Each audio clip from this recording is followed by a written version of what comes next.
दोस्तों, हमारे साथ अभी हिसार लोकसभा क्षेत्र के निगरानी कमेटी के जिला संयोजक मनदीप मलिक जी हैं, लोकसभा क्षेत्र हिसार के। मलिक जी, सबसे पहले बरवाड़ा में आपका मैं हार्दिक स्वागत करता हूं। और बरवाड़ा में आपने जो सभी ये भाजपा कार्यकर्ताओं की जो मीटिंग ली है, उसका मुख्य उद्देश्य बताइए सर।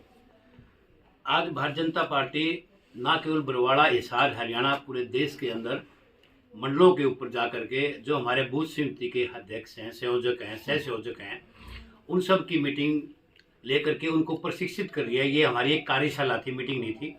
और इस कार्यशाला में आने वाले 9 और 10 फरवरी को जो हमारे बूथों के ऊपर एक दूसरे से चेंज करके बूथ के हमारे प्रवासी कार्यकर्ता जाएंगे और 24 घंटे वो वहीं उस बूथ के ऊपर रहेंगे। सुबह 9 बजे 9 तारीख से लेकर के 10 तारीख की सुबह 9 बजे तक वहीं पर काम करेंगे। इसमें मुख्य कई बिंदु है। वहाँ लोगों से मिलना, नव मतदाता से मिलना, जिन लोगों को सरकार में बिना खर्ची पर्ची के नौकरियां मिली है, अनेकों लाभ मिले हैं, उज्ज्वला योजना मिली है, अनेकों मकानों के लिए पैसे मिले हैं, गरीबों के लिए अनेक योजनाएं जो हमारे देश के प्रधानमंत्री नरेंद्र मोदी और मुख्यमंत्री मनोहर लाल जी ने सरकार के द्वारा दी गई हैं, उन सब लोगों से संपर्क करना। और 2014 और 2019 में पार्लियामेंट के अंदर उस बूथ के ऊपर हमारी क्या स्थिति थी और 24 में हमारी क्या स्थिति होगी, इस बारे में भी आकलन करना, सर्वे करना, लोगों से मिलना। वहाँ पर जो है ना, हमारे मुख्य जो लोग की वोटर हैं, कोई धार्मिक लोग हैं, पंचायती लोग हैं, सरपंच, एक्स सरपंच हैं, म्यूनिसिपल कमेटी के मेंबर हैं, एक्स मेंबर हैं, जिन्होंने चुनाव लड़ा है, ऐसे सब लोगों से मिलना और परिचय करना और उनको अपनी पार्टी की नीतियों के बारे में, देश के प्रधानमंत्री नरेंद्र मोदी और हरियाणा के मुख्यमंत्री मनोहर लाल की जो भी हमारी पॉलिसी रही है, हमारे जो सरकार ने काम किया है, उनके बारे में वहाँ पर जाकर के उनको बताना और उनसे चर्चा करना। आपने एक बात कही कि नए जो वोटर्स हैं उनकी तरफ ज़्यादा ध्यान दिया जा रहा है, और थोड़े दिन पहले बरवाड़ा के गवर्नमेंट कॉलेज में अपने सुरेंद्र पुनिया जी ने भी इसमें एक प्रोग्राम रखा था, जहां आपका ज़्यादा ध्यान नए वोटर्स की तरफ है। क्या किसान आंदोलन के दौरान हुए वो कांड, किसान आंदोलन के दौरान हुई जो वो मौतें, क्या उसका असर नहीं आपको देखने को मिलेगा? हमारे को नए वोटर संपर्क करने का उद्देश्य इसलिए भी है क्योंकि वो पहली बार वोट करने जा रहे हैं।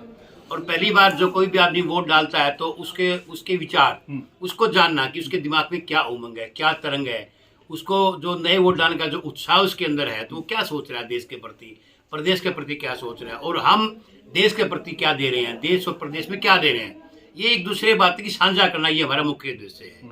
किसान की बात करें तो भारतीय जनता पार्टी के समय में किसान के लिए जो किया है, आज तक के देश के इतिहास में किसी ने नहीं किया। देश के प्रधानमंत्री नरेंद्र मोदी ने पहली बार किसान निधि, किसान के खाते में 6,000 रुपये डाल करके पहली बार किसान का मान सम्मान किया। कांग्रेस के लोग कहते हैं तो ऊंट के मुंह में जीरा है। अरे भाई लोगों, तुमने इतने साल देश में राज किया, तुमने तो जीरा का, तुमने कुछ नहीं दिया। हमने कम से कम ये सोच ली कि जो किसान है, जो रात के अंधेरे में गर्मी सर्दी को ना देखते हुए धरती का सीना चीर करके इस देश के लोगों के लिए अन्न देना काम करता है, उसका पेट भरता है, हमने उसका मान सम्मान किया। आगे इस मान सम्मान को और बढ़ाएंगे जितना वो होगा। तो किसान के लिए एमएसपी की बात है, बिल्कुल हमारी सरकार खरीद रही है। और जो भी किसानों के लिए अनेक ऐसी योजनाएं चलाई हैं, वो इस देश में पहली बार आकलन कंपेरेटिव करेंगे हम तो नरेंद्र मोदी सरकार बनने के बाद, हरियाणा में मुख्यमंत्री मनोहर लाल की सरकार बनने के बाद और पहले जो लोग रहे हैं, बड़ा अंतराल हुआ है। बड़ी ही इसमें जो है ना, इतनी बातें हुई हैं कि आप कंपेयर करेंगे तो हम उनसे बहुत आगे किसान के हित के लिए काम करने वाले भारतीय जनता पार्टी, नरेंद्र मोदी और मनोहर लाल जी के सामने बाकी लोग टिक नहीं पाएंगे। अगर हम बात करें अयोध्या में रामलला मंदिर की प्राण प्रतिष्ठा की, हम उसको राजनीति कहें या रामनीति? मुझे बड़ा आश्चर्य होता है ऐसे लोगों के ऊपर जो लोग इस तरह की बात इस देश के अंदर कर रहे हैं कि हम उस प्राण प्रतिष्ठा समारोह में नहीं जाएंगे। अरे लगभग 500 साल से हमारे राम, जिसकी हिंदुस्तान ही नहीं संसार में लोग उसको पूजते हैं, उनमें आस्था रखते हैं, उनके बताए हुए मार्ग पर चलने का काम करते हैं, वो हमारे टेंट में रहे। और पहली बार जब वो अपने घर में, जब उनकी प्राण प्रतिष्ठा हुई और वहाँ लोग जा कर के उनके तरह तरह के इल्ज़ाम लगा रहे, तुमने क्या किया। हमारी सरकार बनने के बाद इस बड़ा पेचीदा जो मैटर था, नरेंद्र मोदी जी ने उसको सुलझाने का काम किया। और लोग कहते थे खून की नदियां बह जाएंगी, एक चिड़िया ने पर नहीं मारा। हमने धारा 370 को तोड़ा। बहुत सारे लोग कहते थे यहाँ खून की नदियां बहेंगी, एक किसी ने वहां पर जो पत्थर चलते थे कांग्रेस की सरकार में, आज मरने वाले की बात छोड़ो, एक जो पत्थर नहीं चला। आज हमने जो देश के लिए, और मेरा सौभाग्य है कि हमारी पीढ़ी ने ये सब देखने को मिला। राम को अपने घर में विराजमान होते हुए देखा। इस देश में दो संविधान को टूट करके हमने इस देश को एक करने का 370-35 हो तोड़ करके इस देश में एकीकरण करने का जो हमने जो सपना था कि जो एक देश में दो संविधान नहीं चलेंगे, जो हमारा मूल मंत्र था बीजेपी का, उसने हमने पूरा किया और सब चीज़ें ठीक चल रही हैं। तो मैं तो कहता हूँ कि हमारे जो युग है, हमारी जो पीढ़ी है, हमारे बुजुर्ग, हम और हमारे छोटे बच्चे हैं, ये तो 3 पीढ़ियाँ 4 पीढ़ियाँ इकट्ठी हैं। इससे बड़ा सौभाग्य हो नहीं सकता कि इस देश के प्रधानमंत्री नरेंद्र मोदी की सूझबूझ की वजह से हमारा जो वातावरण है सब धर्मों के अंदर बिल्कुल ठीक ठाक चल रहा है। कहीं कोई आज कहीं पर कर्फ्यू नहीं हो रहा है, आज की धार्मिक उन्माद नहीं हो रहा है, आज की धार्मिक झगड़े नहीं होते हैं। पहले अहमदाबाद हमेशा बंद रहता था, यूपी में आधे शहर बंद रहते थे, आज क्यों नहीं हो रहा है ऐसा? क्योंकि आज देश के प्रधानमंत्री ने सब धर्मों का एक किस्म से एकीकरण का काम किया, सब धर्मों को समझाना का काम किया, सब लोगों को बिठा करके उनके लिए नीतियाँ बनाई। तो आज सब लोग खुश हैं, कोई से नाराज नहीं है। और जिन लोगों ने किसी बात को मानना नहीं है, जिन लोगों ने राजनीति करनी है, वो हमारे ऊपर गलत आरोप लगा रहे हैं। कुछ लोगों ने ये कहा है कि समय से पहले रामलला की प्राण प्रतिष्ठा करना वोटर्स को लुभाने का काम किया गया है। ये वो लोग कह रहे हैं जो सुप्रीम कोर्ट में 25-25 वकील खड़े करके कहते थे कि राम मंदिर नहीं बनना चाहिए।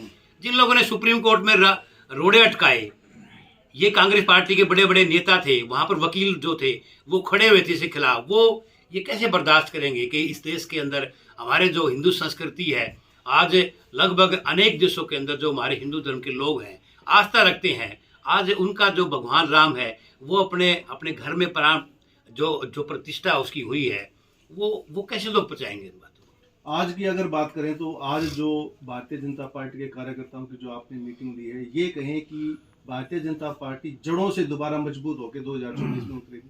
भारतीय जनता पार्टी जड़ों से पहले भी मजबूत थी, तभी हमने 2014 में बहुमत की सरकार बनाई, 2019 में भी मजबूत थी, हमने पार्लियामेंट की सीटें बढ़ाई, और 2024 में भी हम 370 देश के प्रधानमंत्री लोकसभा में बड़ी जिम्मेदारी से कहा था बीजेपी जाएगी, और एनडीए के हमारे सहयोगी दलों के साथ मिलकर के हम 400 से प्लस सीट आगे लेकर के जाएंगे। इसमें कोई शक नहीं है।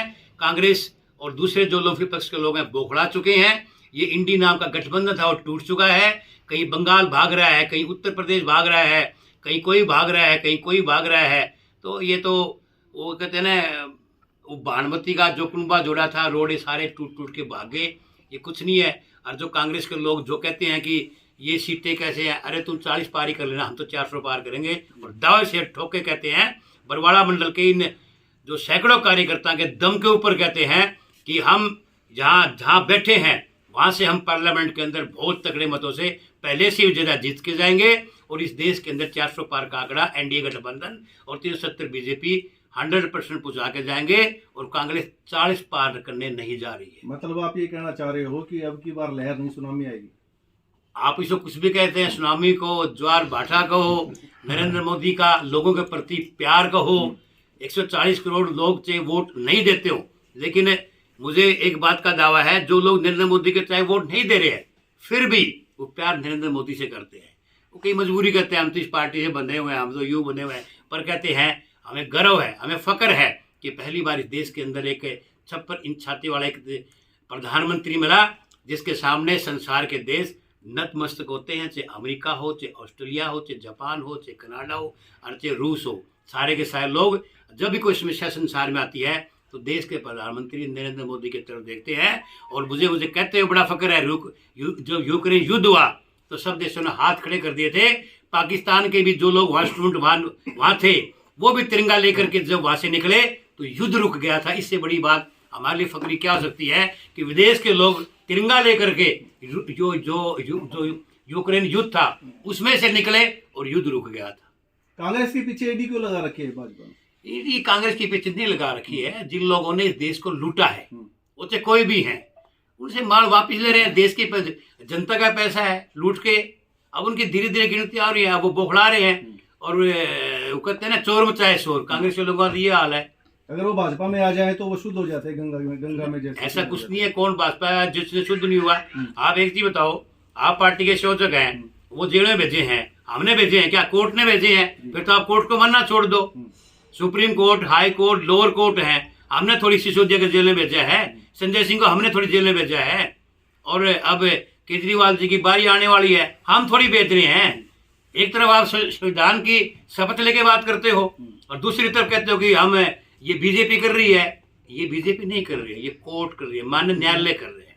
केजरीवाल जी ने तो ये भी कहा है भी भाजपा मेरे को कह रही है भाई मेरे को भाजपा में शामिल कर हो जाओ, आप अपनी पार्टी छोड़ के अपनी पार्टी का। केजरीवाल जी के पास कोई मुद्दा नहीं है, कोई बात नहीं है। लोग लुभावने बातें करते थे, फ्री रेवड़ियां बांटने का जो बात करके लोगों को बरगला रहे थे वो फेल हो चुके हैं। एक एक करके उनके नेता अंदर जा रहे हैं। ये कल जो सिंचाई घोटाला हुआ है, करोड़ों रुपए का, उसके अंदर जो ये माल सामने आ रहा है, ये क्या अगली करतूत सामने आ रही है। Thank you so much sir, thank you, धन्यवाद जी।